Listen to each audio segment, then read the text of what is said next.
तो 2022 का रण मुद्दा विकास या जाति। नमस्कार, लोकमंच न्यूज देख रहे हैं आप। मैं हूं आपके साथ सुरभि राजपूत।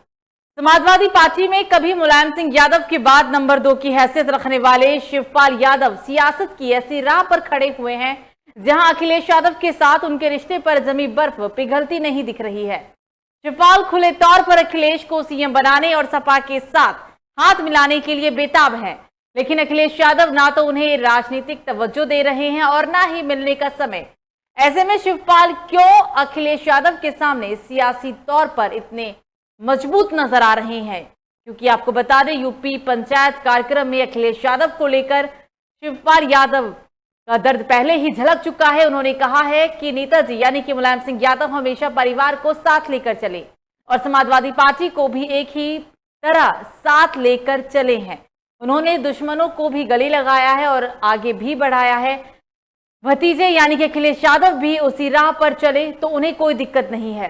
हमने तो कई दफे अखिलेश से मिलने का समय भी मांगा था, लेकिन अब तक उनका समय हमें नहीं मिल पाया, ये कहना था शिवपाल यादव का। आपको बता दें, क्योंकि 2022 में विधानसभा चुनाव बहुत नजदीक है। विधानसभा चुनाव से पहले सभी पार्टियों की तैयारी पूरी है। एक तरफ जहां समाजवादी पार्टी और भाजपा में इस बार के चुनाव में सीधी टक्कर देखी जा रही है, लेकिन इस सीधी टक्कर के साथ ऐसे कई मुद्दे इस वक्त हावी हो रहे हैं। क्योंकि जिस तरीके से अब जाति और धर्म के नाम पर राजनीति की जा रही है, तो सबसे बड़ा मुद्दा यहां पर यही उठता है कि इस बार जो चुनाव होगा वो जाति धर्म के नाम पर होगा या फिर विकास के नाम पर होगा। जनता को क्या चाहिए?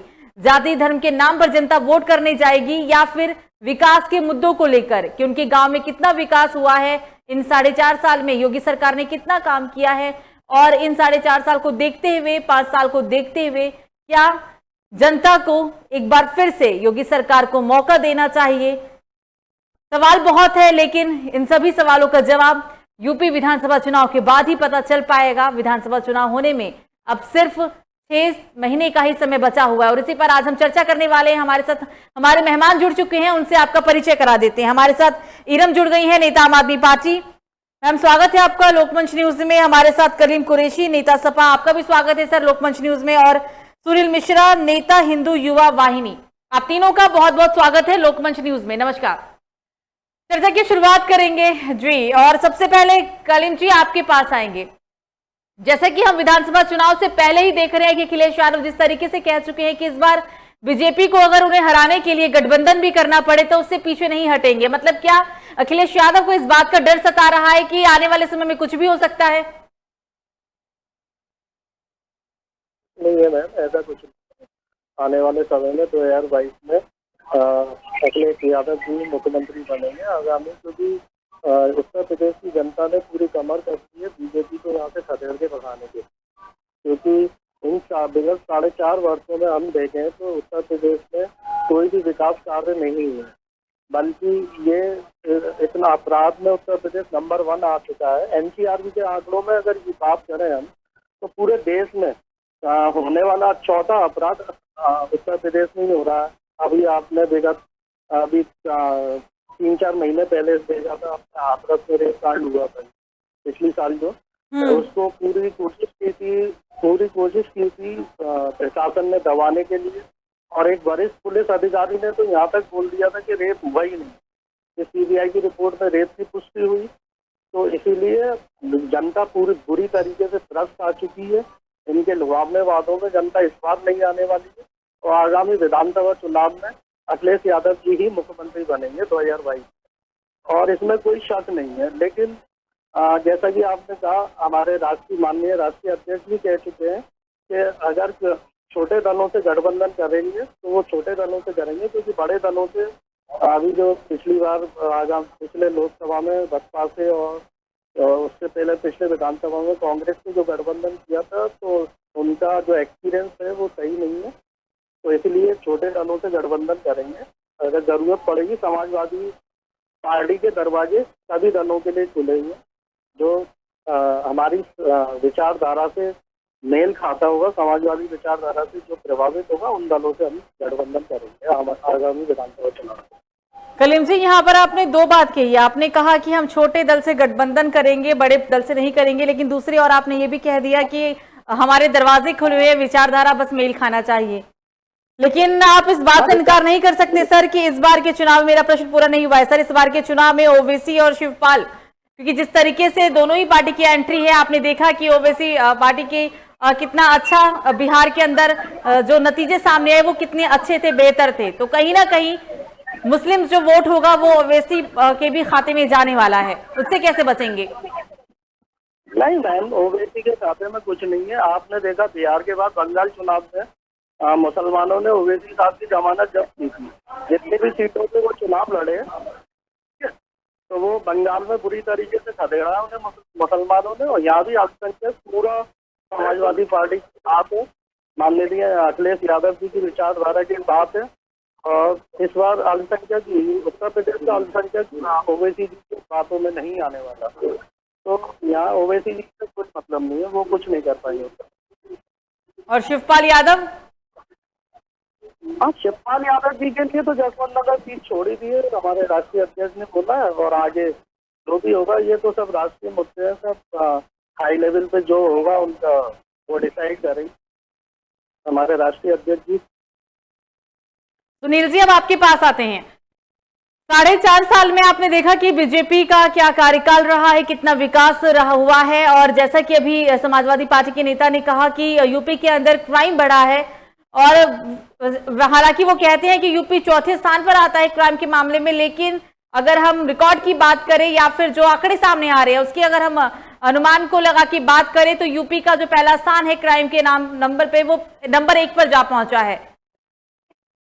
मैं पहले स्थान पे ही बोला मैम, पहले बोला यूपी नंबर 1 पे है क्राइम में। एनसीआरबी के आंकड़ों में देश में होने वाला हर चौथा क्राइम उत्तर प्रदेश में हो रहा है। क्राइम में तो नंबर 1 है यूपी। योगी जी के नेतृत्व में उत्तर प्रदेश में अगर कहीं विकास हुआ तो सिर्फ वो क्राइम में हुआ। तो सुनील जी, आप इस बात से जी, इस बात से सर कितना आप सहमत हैं? अपने भाई को बताना चाहते हैं कि उत्तर प्रदेश में, जैसे कि मेरे भाई बता रहे हैं कि क्राइम आगे बढ़ा है, तो शायद कहीं ना कहीं मेरे भाई को थोड़ी बहुत ज्ञान की कमी रह रही होगी कि आप अपने माइंड को थोड़ा सा पीछे ले जाइए और विकास देखिए। आप जहाँ पहले अपराधी एवं भू माफिया पहले यूपी में खुलेआम अपनी तलवारें लहराते थे, जैसा कि मैं आपको उदाहरण दूंगा। सुनील जी, आवाज आ रही है? सुनील जी, आपकी आवाज बहुत धीरे आ रही है, आप प्लीज थोड़ा सा तेज बोले। मैं आपको बताना चाहूंगा मैम कि जब जो मेरे बड़े भाई बता रहे हैं कि यूपी में क्राइम का ग्राफ आगे बढ़ा है, तो मेरा इनसे नम्र निवेदन है कि ये अपनी दिमाग पर थोड़ा जोर डालें और ये देखें कि यूपी पिछले 4.5 सालों में विकास की ओर बढ़ा है, ना कि क्राइम ग्राफ की ओर। पहले आप देखती थी कि उत्तर प्रदेश के गाजीपुर जिले में मुख्तार अंसारी सन 2004 में और 2003 में वो नंगी तलवारें लेकर हिंदुओं को कत्लेआम करने के लिए खुली चुनौती देते थे। और आज आप उन्हीं मुख्तार अंसारी को देख रही हैं कि अब वो व्हील चेयर पे नहीं, अब वो पे नहीं, अब वो व्हील चेयर भी घूमते नजर आ रहे हैं और माननीय कोर्ट से अपनी जो जान की भीख मांग रहे हैं वो। तो उत्तर प्रदेश जो है हमारा अब क्राइम की ओर नहीं विकास की ओर बढ़ा है। माननीय महंत जी की सरकार में हम लोगों ने हर एक इकाई को कामयाबी दिया है। आपने देखा होगा लखनऊ एक्सप्रेस, उसके बाद अब हमारी जो एक विकास सारा है वो हमारी है पूर्वांचल एक्सप्रेस वे, क्योंकि हमारी ही सरकार की देन है। तो लखनऊ एक्सप्रेस वे तो हमारी सरकार की देन है। जो भाईवाद ये चीज हम लोगों ने हमारे सरकार भाई भाभीजा को भाजपा में नहीं है क्या? नेता कौन है अमित शाह के? जो अपने आपको बाहुबली है माननीय महंत। सुनील जी, आपकी आवाज सर बीच बीच में आपकी आवाज रुक जाती है सर, नेटवर्क क्षेत्र में आके बात करें क्योंकि समझ कुछ भी नहीं आ रहा सर। मैं अपने भाई से पूछना चाहता हूँ, अमित शाह जी के जय शाह कौन है जो बीसीसीआई के मलाईदार पद पे बैठे हुए, बीसीसीआई के अध्यक्ष जो बनाया हुआ उन्हें? कभी उनका संबंध रहा है क्रिकेट से?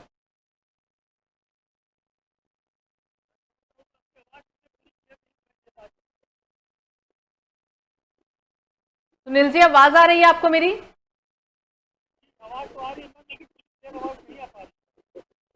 आपकी भी आवाज सर हमें नहीं आ पा रही है आपकी तरफ से, तकनीकी समस्या है, शायद इस वजह से आपकी आवाज क्लियर नहीं आ रही है। सुनील जी, आप नेटवर्क क्षेत्र में आके बात करें या फिर स्पीकर को मुंह के पास सही से लगा के बात करें। आपकी आवाज नहीं आ रही है सर। जी जी जी, अब आपको आवाज आ रही है? कलीम जी आप बोलिए सर, इनकी आवाज नहीं आ पा रही है साफ, आप बोलिए। मैं सुनील जी से मेरा एक प्रश्न है, जो भाई भतीजावाद की ये बात कर रहे हैं, तो जय शाह जी अमित शाह जी के कौन है, ये बताइए। सुनील जी जवाब दीजिए सर। बीसीसीआई का अध्यक्ष बना दिया है, कभी उनका नाता रहा दूर दूर तक क्रिकेट से? सर उन तक आवाज नहीं जा पा रही है, आप और कुछ प्रश्न पूछ सकते हैं। किस नंबर में कॉल कर रहे हैं? जी बताइए। अभी आपने बोला जैसे कि भाई भतीजेवाद पर ही अभी आपने ऐसा बोला, लेकिन आप ये भी देख रहे होंगे कि समाजवादी पार्टी में ही सर क्या चल रहा है। आपने क्राइम की बात की, लेकिन जब आपकी सरकार थी तो उस वक्त भी सर क्राइम का क्या हाल था, तब भी यूपी अव्वल स्थान पर था। चाहे मतलब आप ये कह सकते हैं कि सरकार किसी की भी बने, पार्टी किसी की भी हो, लेकिन यूपी के हालात शायद बदलने नहीं वाले अपराध के मामले में। नहीं, बिल्कुल बदलेंगे मैम। 2022 में अखिलेश यादव जी के मुख्यमंत्री के नेतृत्व में बिल्कुल हालात बदलेंगे। पिछली बार भी हमारी सरकार रही थी तो कोई इतना ज्यादा क्राइम नहीं था। अब आप खुद देख रहे होंगे कि हर एक कितना ज्यादा क्राइम बढ़ गया, रेप केसेस बढ़ गए, मर्डर बढ़ गया, अपने अपहरण के कांड कितने बढ़ गए, महंगाई कितनी है, बेरोजगारी कितनी है। इनके योगी जी के नेतृत्व में इतनी बेरोजगारी है, तो कोई बेरोजगार अपना हक मांगने जाते तो हमारे यशस्वी मुख्यमंत्री जी उनको धमकाते हैं कि अगर कोई अपनी आवाज उठाएगा तो उसकी संपत्ति जब्त कर दूंगा मैं। ये शोभा देता है? ये संवैधानिक पद पे आसीन है, ये इनके ऐसी बातें शोभा देती है। इन्होंने पहले ही आते बोला था ठोक दो। अब उत्तर प्रदेश की जनता बिल्कुल तैयार बैठी है 2022 में इनको ठोकने के लिए। उत्तर प्रदेश की जनता साइकिल के आगे बटन दबा के 2022 में इनको ठोकने का काम करेगी, इनको यहाँ से खदेड़ेगी बीजेपी। मैं अभी अपने भाई से अनुरोध करता हूँ कि आज भी गांव में जाकर के देख लें, गांव की जनता बिल्कुल तैयार बैठी है। इनके किसान जो है, गांव का किसान पूरा तृप्त हो चुका है। लेकिन सर कलीम जी हमने अभी जब साइकिल रैली निकाली गई थी यूपी के तमाम जिलों में, हरदोई से एक ऐसी सर तस्वीर आई थी जहां पर सपा के कार्यकर्ता लोगों को 100 के नोट बांट रहे थे, 200 रुपए। आप बोल रहे हैं कि जनता साथ देगी, क्या उस जनता का साथ देने के लिए पैसों का सहारा लेना पड़ेगा सर? जब आप एक रैली के लिए इतना पैसा खर्च कर रहे हैं तो विधानसभा चुनाव में क्या करेंगे? आप इतने दावे से कैसे कह सकती हैं कि वो सपा के कार्यकर्ता है? वीडियो वायरल है सर, पुष्टि हुई है पूरे वीडियो की। मैम, जो बीजेपी के लोग हैं वो जो घुसपैठ करते हैं, लाल टोपी लगाने से कोई सपा का कार्यकर्ता नहीं हो जाएगा। बीजेपी वाले यही करते हैं। अभी यहाँ पे पिछले लोकसभा चुनाव में जब माननीय मोदी जी आए थे तो यहाँ पे लोगों ने राजा की मंडी से आप कुछ देखने वाले भगवा और वो औरतों को दुर्गा खरीद के मुसलमान सिखाने के लिए औरतें बीजेपी के लोग थे। इनका तो इतिहास ही है कि लाल टोपी लगा के हमारी रैली में घुसने की कोशिश करते हैं, हमें बदनाम करने की साजिश करते हैं। ऐसा कुछ नहीं है कि वो सपा के ही लोग थे। कुरैशी साहब, मैं आपसे एक बात पूछना चाहूँगा। हाँ सुनील जी आप बोलिए।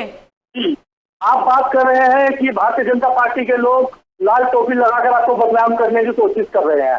इसका मुंहतोड़ जवाब आपको उत्तर प्रदेश की देवतुल्य जनता ने आपको जिला पंचायत के चुनाव में दे दिया होगा। आपने देखा होगा कि किस तरह से आपने मुंह दिखाई है, किस तरह समाजवादी पार्टी आपने मुंह दिखाई है। जनादेश से खिलवाड़ किया भारतीय जनता पार्टी ने, जनादेश से खिलवाड़ किया। उत्तर प्रदेश की जनता ने समाजवादी पार्टी को जनादेश दिया था। आपकी पार्टी ने गुंडागर्दी करके पंचायत चुनाव में पूरे प्रदेश ने देखा किस तरीके से बीजेपी ने गुंडागर्दी की है। सुनील जी बोलिए। नामांकन दिया आप लोगों ने, बोलिए सुनील जी। क्या आपको ये नहीं लगता है शायद अब समाजवादी पार्टी के लोगों के अंदर में इस चीज की भी मलाल रहेगी होगी कि अब राजनीति भाई और भतीजावाद खत्म हो गया है। अब जब तक मेरे भाई जब आप लोग महोत्सव करते थे तब आप लोग सरकारी पैसों पर 300 करोड़ रुपया को खर्च करके माननीय अखिलेश मुलायम सिंह यादव का जन्मदिन मनाते थे। और आज की डेट में ये वही उत्तर प्रदेश है जहाँ पर अयोध्या में भव्य मंदिर का निर्माण हो रहा है और दीपावली से एक काम पहले हम लोग वहाँ पे उत्सव मनाते हैं, हम लोग सरकारी पैसे पे अपनी जन्मदिन मनाते हैं। माननीय उच्चतम माननीय सुप्रीम कोर्ट के आदेश से मंदिर बनना है, ना कि बीजेपी का इसमें क्या रोल है? कोई रोल नहीं है बीजेपी का। पार्टी के लोग हैं। लेकिन सर बीजेपी की सरकार आई, अभी तक सर बीजेपी की सरकार नहीं थी, बसपा की भी थी, सपा की भी थी, तमाम सरकारें थी, मंदिर क्यों नहीं बन पाया? आप इस बात से कैसे इनकार कर सकते हैं? मंदिर निर्माण के लिए तो हमारा ये लोग मंदिर कैसे बनवा देंगे? दिल्ली की पार्टी के मुखिया ने गोली चलवाई थी, ये लोग मंदिर जो बीजेपी हार के जाने वाली है, तो क्या 2022 में समाजवादी पार्टी की सरकार आ जाएगी तो क्या मंदिर का निर्माण रुक जाएगा क्या? एक तरफ तो सर अखिलेश यादव मंदिर मस्जिद को लेकर बात नहीं करते हैं, मंदिर के बिल्कुल नाम से वो दूर हैं, और अब दूसरी तरफ आप आज मंदिर मस्जिद की बात कर रहे हैं। सर हम बात कर रहे हैं विकास की, आप खुद देखिए 4.5 साल में उत्तर प्रदेश में विकास कितना हुआ है, और रही बात में हुआ है। आप ये आपको लगता होगा क्योंकि किसी धर्म विशेष के लोग, आपको ये लग रहा है कि हम लोग किसी धर्म विशेष के लोगों को टारगेट कर रहे हैं, तो मैं आपको बताना चाहूंगा अभी आप कुछ दिन पहले की बात देखेंगे कानपुर की। अभी कल भी क्या हुआ दिल्ली में संसद भवन के पास आपने प्रोग्राम किया, आपके पूर्व नेता जी ने प्रोग्राम किया, उसमें एक ही धर्म विशेष के लोगों को टारगेट किया गया। क्या एक्शन लिया दिल्ली पुलिस ने अभी तक? दिल्ली पुलिस आपके है ना, गृह मंत्रालय के, ये तो आपके ऐसी की सरकार है। दिल्ली पुलिस में आप जाके आम आदमी पार्टी के सदस्य से पूछिए, अरविंद केजरीवाल से पूछिए, पार्टी की सरकार के अंडर में पार्टी है ना आम आदमी पार्टी के अंडर में दिल्ली पुलिस, आम आदमी पार्टी आपकी पार्टी है। कोरोना दिल्ली का चलवा रहे हैं अभी कोरोना के समय पे उन्हें ऑक्सीजन प्लांट लगाने का पैसा नहीं था, और वो 200 करोड़ लगा के हाउस बनवा रहे हैं। जनता जो लोगों ने तड़प के जान दी है, और लाशें जो गंगा में बही है, इसको छिपाने के लिए आपने मिट्टी डलवा दी। मिट्टी डलवा के उसके बाद उसका कपड़ा हटवाया लाशों के ऊपर से। आप ऐसा छिपाने के लिए ऐसा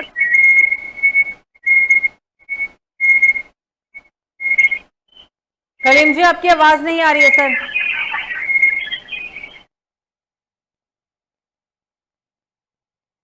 सर आपकी आवाज नहीं आ पा रही है, इरम जी के पास चलते हैं। मैम स्वागत है आपका लोकमंच न्यूज में। तो यूपी में होने वाले विधानसभा चुनाव को लेकर आज हम बात कर रहे हैं, क्योंकि चुनाव से पहले जिस तरीके की यूपी में अभी से ही तैयारियां दिख रही है, सभी पार्टियां अपनी तरफ से पुरजोर चुनाव जीतने की कोशिश में जुट गई है। समाजवादी पार्टी में कभी मुलायम सिंह यादव के बाद नंबर 2 की हैसियत रखने वाले यानी कि शिवपाल यादव अब सियासत की ऐसी राह पर खड़े हैं जहां अखिलेश यादव के साथ उनके रिश्ते पर जमी बर्फ पिघलती हुई नजर नहीं आ रही है। इसी को लेकर आज हम चर्चा कर रहे हैं, क्योंकि जिस तरीके से यूपी के अंदर महागठबंधन की बात की जा रही है, छोटे छोटे दल गठबंधन कर कहीं ना कहीं बीजेपी सरकार को हराने के प्रयास में जरूर जुटेंगे।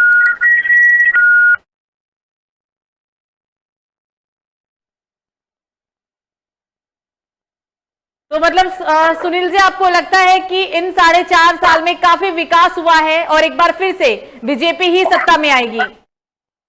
मैडम इस चीज का तो आप खुद जनता से पता कर लीजिए। जनता ने जिला पंचायत के चुनाव में योगी जी की लहर और मोदी जी की लहर हमेशा बरकरार है, और 2022 में हम 370 प्लस सीट आएगा। जी सुनील जी, जिला पंचायत चुनाव हो या जिला प्रमुख चुनाव हो, ये जो चुनाव होते हैं वो सत्ताधारी पक्ष के होते हैं। आप भी जानते हैं कि जिसकी सरकार है उसका ये चुनाव है, उसके प्रत्याशी जीतेंगे। लेकिन विधानसभा चुनाव बहुत अलग है, वहां पे जनता वोट करेगी, वहां पर आपने क्या विकास किया, पार्टी का क्या विकास रहा, जनता को उस चुनाव से मतलब है। दोनों बहुत ही अलग है सर। हालांकि आप इसे प्री वोट बोल सकते हैं, लेकिन सच में प्री वोट नहीं है ये। मैम देखिए, ये प्री बोर्ड एग्जाम जो हमने पास कर लिया है, तो आपको पता है कि हमारे उत्तर प्रदेश की जो जनता है ये माननीय महाराज जी के साथ है। 2022 में हम 370 प्लस सीट जीतने का हम दावा कर रहे हैं, और जीत के हम दिखाएंगे भी। और जो लोग आज बात कर रहे हैं कि में क्राइम बढ़ा है, मैं उन लोगों को ध्यान में दिलाना चाहता हूँ कि पहले आप 2017 से पहले उत्तर प्रदेश को देखिए, और 2017 से लेकर आज की डेट तक आप उत्तर प्रदेश को देखिए। उत्तर प्रदेश में विकास किया है हमने। 2017 हमने समाजवादी पार्टी की तरह विनाश नहीं किया है, हमने उत्तर प्रदेश का विकास किया है। विकास किया, बोलिए आप बोलिए पहले। जहाँ पे एक तरफ से लोग बात करते हैं क्राइम की, अब आप देख लीजिए उत्तर प्रदेश में हमारी बेटी, हमारी माताएं बहनें कितनी सुरक्षित है। सुरक्षित का हाथरस में कितनी हाथरस कांड हुआ सर, बहुत सारे कांड है, आप भी जानते हैं सुनील जी। पूरा दबाने की कोशिश की इनके एक पुलिस के उच्च अधिकारी ने कहा कि रेप हुआ ही नहीं है, जबकि मेडिकल रिपोर्ट में रेप की पुष्टि हुई थी। कलीम जी, हमारे साथ एक और मेहमान जुड़ी हैं, उनसे पहले एक प्रश्न लेते हैं, फिर आप लोग के पास वापस लौटते हैं। इरम जी, आप अभी समाजवादी पार्टी के नेता को भी सुन रहे हैं, नेता हिंदू युवा वाहिनी के भी सदस्य जुड़े हैं, सुनील जी, उनको भी सुना आपने। एक कहते हैं कि यूपी के अंदर कहीं ना कहीं जो अपराध की संख्या है वो काफी कम है, लेकिन जो आंकड़े बताते हैं यूपी में आपराधिक घटनाएं सबसे ज्यादा है, आज भी यूपी अपराध के मामले में पहले स्थान पर है। सवाल आपसे यही रहेगा, क्या यूपी विधानसभा चुनाव जिस तरीके से नजदीक आ रहा है, काफी सारे मुद्दे हैं, लेकिन कहीं ना कहीं जो ये सारे मुद्दे हैं वो जाति की राजनीति पर हावी दिख रहा है इस बार का चुनाव। इरम जी, आपको मेरी आवाज आई? क्या आप मुझे सुन पा रही हैं? किसी तकनीकी समस्या के कारण शायद उन तक आवाज नहीं आ पा रही है। सुनील जी, आप बोलिए सर, आप अपनी बात को पूरा करिए। मैडम, जैसे कि अभी भाई साहब ने बताया कि लाल टोपी पहनने वाला हर एक इंसान समाजवादी नहीं होता है, तो इस प्रकार से मैं भी कह सकता हूँ कि हर, जैसा मैं बता रहे अपराधी, हम इस बात को दावा करके साथ बोलते हैं कि जितने भी उत्तर प्रदेश में अपराध की धाराएं बढ़ी है तो सिर्फ और सिर्फ समाजवादी पार्टी के लोगों की वजह से बढ़ी है। आपने खुद देखा होगा, कुछ दिन पहले लोगों ने साइकिल की रैली निकाली थी, तो हम आपको एक कन्नौज से आपको वीडियो दिखाना चाहेंगे, आप खुद भी देख सकती हो उस चीज को कि किस प्रकार से इन्हीं की पार्टी के लोग मात्र 100 रुपए के लिए भारतीय जनता पार्टी और पार्टियों में काम लगा रहे थे।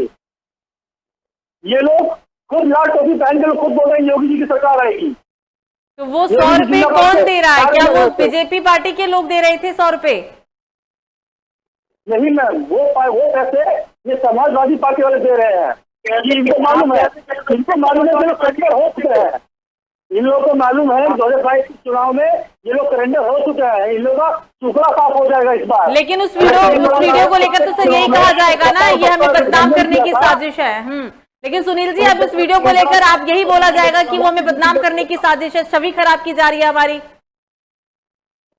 नहीं, छवि हमारी खराब की जा रही है, भारतीय जनता पार्टी की छवि खराब की जा रही है। समाजवादी पार्टी को पूरी जनता बीजेपी जिंदाबाद, योगी जिंदाबाद। तड़प के लोगों ने दम तोड़ा है, तड़प के लोग मरे हैं ऑक्सीजन के बिना।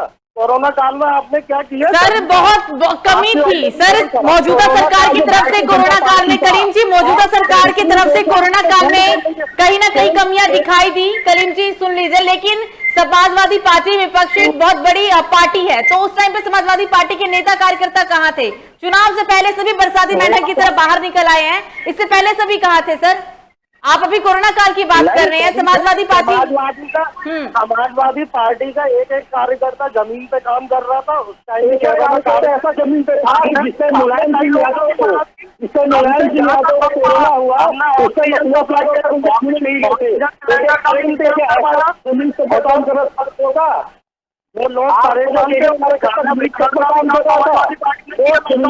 वैक्सीन को लेकर सर हिंदू और मुसलमान की वैक्सीन कहा जा रहा था कि ये बीजेपी की वैक्सीन है, हम नहीं लगवाएंगे, इस पार्टी की वैक्सीन है, हम नहीं लगवाएंगे, हमारा वैक्सीन आएगा तब हम लगवाएंगे। वैक्सीन कोई सर बीजेपी पार्टी की सरकार के नेता तो बनाने नहीं गए थे, वो तो वैज्ञानिकों ने बनाया था ना। अपनी बहन को बताऊँ चाहूँ, सलीम भाई सबसे पहले आने के मुखिया ने बोला था कि ये जो वैक्सीन है बीजेपी वैक्सीन है, और सबसे पहले आप देखा होगा तो सबसे पहले वैक्सीन अपने चालों ने लगवा दिया। ये पार्टी का पैसा भ्रमित करने के लिए है। हमारे देश के यशस्वी प्रधानमंत्री अपना फोटो छापने से कहीं नहीं बचते, हर जगह वैक्सीन पे भी thank you Modi ji, vaccine पे भी। वैक्सीन का तो बीजेपी करण कर दिया ना आप लोगों ने, भारत सरकार की वैक्सीन है तो बीजेपी करण तो कर सकता है। आज की डेट में प्रधानमंत्री कौन है? तो हर जगह प्रधानमंत्री का फोटो लगाना जरूरी है क्या? तो उनको इतना अपना जरूरी है क्या? वैक्सीन को लेके 10 रुपए के पहले पे भी आ गए, राशन वितरण में भी 10 रुपए। मैं आपसे पूछना चाहता हूँ, जब सरकार थी हर जगह आप लोगों को पोस्टर बैनर लगाना जरूरी था क्या? सुनील जी, एक बार इरम जी के पास चलते हैं, उसके बाद आप लोग के पास वापस लौटेंगे। इरम जी, आवाज आ रही है आपको मेरी? जी आ रही है। फोटो था उससे इतनी आपत्ति थी आपको, आपने तो अपने ₹10 के कलीम जी एक बार ईरन के पास चलते हैं, उनके पास चलेंगे, एक सवाल लेते हैं, उसके बाद आपके पास वापस लौटते हैं। मैम, 2022 में विधानसभा चुनाव है, कितनी तैयारी है आम आदमी पार्टी की तरफ से? इस बार का क्या मुद्दा होगा? क्या आप लोगों का भी जो मुद्दा होगा वो एक बार कहीं ना कहीं जाति पर ही जाकर सीमित हो जाएगा, जाति या फिर विकास? नहीं नहीं, मेरा मुद्दा जो है कभी जाति रहा ही नहीं। दिल्ली चुनाव से लेके आज तक आज जो भी मैंने आम आदमी पार्टी ने काम किया है वो किसी खास विशेष जाति के लिए नहीं किया है। हमारा मुद्दा है बिजली, पानी, स्कूल, अस्पताल, और इस पे ही हमने काम किया है, क्योंकि हिंदू मुस्लिम सिख नीलम जी आपकी आवाज कट रही जिसको हम भारत कहते हैं। हेलो जी जी बोलिए मैम, बोलिए। क्या आप मुझे सुन पा रहे हैं? हाँ अभी आ रही है आवाज आपकी, बोलिए मैम। जी, तो जो तिरंगे हमारा हिंदुस्तान है, हिंदू मुस्लिम सिख ईसाई जो हर रंग के फूल से सजा हुआ है, तो हम इस पे जाति की राजनीति नहीं करेंगे।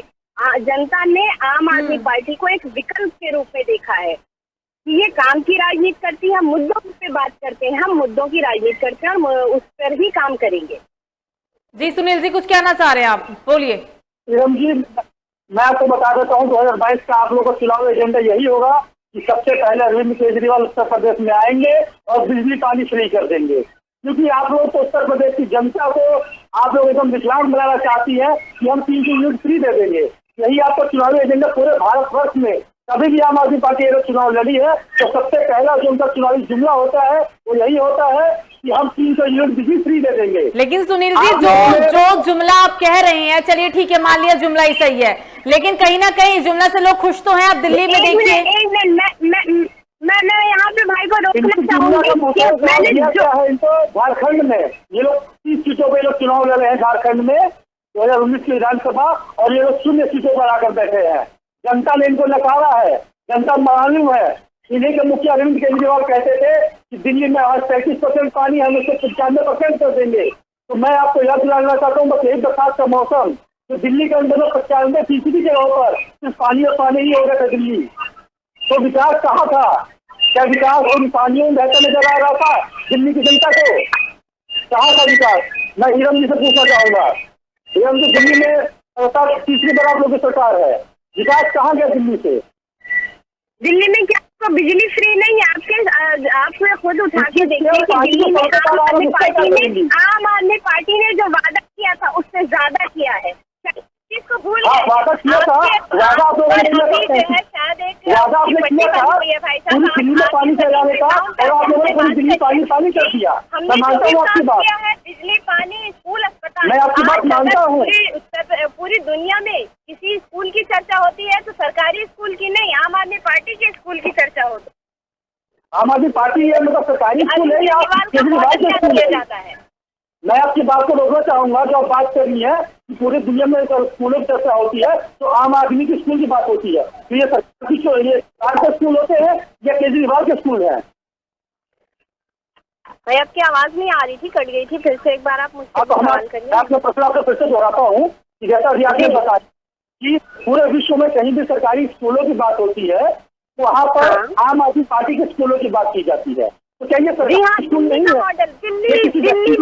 अरविंद केजरीवाल के स्कूल या किसी व्यक्तिगत पार्टी के स्कूल है ये? भाई साहब मैं आपको बता दूं कि अगर स्कूल की बात करिए आप, तो स्कूल में अगर डोनाल्ड ट्रंप की बीवी ने देखने की बात करी थी मोदी जी से स्कूल, तो उन्होंने अरविंद केजरीवाल का स्कूल ही दिखाया था, ना कि उत्तर प्रदेश के कोई सरकारी स्कूल में ले गए थे, दिल्ली के स्कूल में ले गए थे। शायद ये बात आप भूल गए हैं। मैं आपको पूछ रहा हूँ ये सरकारी स्कूल है या आम आदमी पार्टी के स्कूल है ये? नहीं, देखिए भाई साहब, अभी आपने क्या बोला? अभी आपने क्या बोला? मत भटकिए, जाति की राजनीति पे मैंने बोला था, और जाति की राजनीति नहीं कर आम आदमी पार्टी मुद्दों है। स्कूल आम आदमी पार्टी सिर्फ मुफ्तखोरी की राजनीति करती है, और आप लोग कहीं भी जाते हैं सिर्फ दिल्ली, पंजाब और हरियाणा को छोड़ के हर जगह आप लोगों ने मुंह दिखाई है। आप झारखंड गई थी 300 यूनिट बिजली फ्री देने, लेकिन वहाँ की जनता विकास चाहती है, नहीं कि मुफ्तखोरी की सरकार नहीं चाहती है। सर समय हो चुका है, इससे पहले इस चर्चा को समाप्त करेंगे। पहले कुरैशी जी के पास चलते हैं। कुरैशी जी बोलिए। जी मैम, विकास की बात आप कर रहे हैं, तो आपने कौन सा विकास कर दिया है? विकास अब उत्तर प्रदेश की सड़कों पर जाकर देखिए, बरसात के दिनों में आपको सर चर्चा को समय समाप्त हो चुका है। सर समय समाप्त हो चुका है। इस चर्चा को समाप्त करेंगे, इससे पहले एक बार कुरैशी जी के पास चलते हैं, वो कुछ कहना चाह रहे हैं, उनकी सुन लेते हैं। ये गुंडाई जो कर रही है ना सरकार, ये गुंडाई की सरकार जाने वाली है। बहुत जल्दी इसको उत्तर प्रदेश की जनता विदा करने वाली है। आपने देखा ही था कैसे किस तरीके से योगी जी ने किसान आंदोलन में पुलिस भेज करके किसानों को डराने का काम किया, उस आंदोलन को समाप्त करने के लिए। लेकिन वो किसान नहीं थे, वो किसान के रूप में, वो किसानों को बदनाम करने के लिए विपक्षी पार्टियों के कुछ नेता थे। तो आपके खिलाफ बात करें वो तो इस देशद्रोही आप सर्टिफिकेट बांटेंगे क्या? आप, ये देश संविधान से चलेगा, ना कि आरएसएस की विचारधारा से। ये देश गांधी का है, गौडसे का देश नहीं है। बोलिए आप गौडसे मुर्दाबाद। हम कैसे बोल रहे हैं? देश गांधी का, हम गांधी को नहीं कहते, हम पूछते हैं। ये गौडसे गांधी का देश है, गांधी का नहीं पूछते। आजाद भारत का सबसे पहला आतंकवादी गौडसे ही है। आप गौडसे को पूछते, आतंकवादी की पूजा कर रहे हो आप गौडसे की, और शहीदों के साथ पूछते हैं जो हमारे पास गांधी लोग में आएगा, हम गांधी को पूछेंगे। सर समय खत्म हो चुका है, इसलिए मुझे ना चाहते हुए भी इस चर्चा को यहाँ समाप्त करना होगा और आपको रोकना होगा। आप तीनों ही हमारे साथ चर्चा में शामिल हुए, इसके लिए बहुत बहुत शुक्रिया। हमारे साथ ईरम नेता आम आदमी पार्टी, कलीम कुरैशी नेता समाजवादी पार्टी और सुनील मिश्रा नेता हिंदू युवा वाहिनी। तो यूपी में 2022 में विधानसभा चुनाव होना है, लेकिन विधानसभा चुनाव से पहले जिस तरीके से पूरी तैयारी समाजवादी पार्टी की मुखिया अखिलेश यादव कर रहे हैं, क्योंकि जिस तरह उन्होंने जैसे ही पहले स्पष्ट रूप से कह दिया है कि अगर उन्हें चुनाव जीतने के लिए गठबंधन भी करना पड़े और बीजेपी को हराने के लिए गठबंधन भी करना पड़े तो इससे वो पीछे नहीं हटेंगे। लेकिन अब छोटे छोटे दल गठबंधन कर रहे हैं। इन छोटे दलों की एंट्री यूपी विधानसभा चुनाव में क्या गुल खिलाएगी और किसका पलड़ा यूपी विधानसभा चुनाव में भारी रहने वाला है, कौन किस पे भारी पड़ेगा, ये तो खैर देखने वाली बात ही होगी। अभी के लिए मुझे दीजिए इजाजत। लोकमंच न्यूज़ पर खबरों का सिलसिला जारी रहेगा। नमस्कार।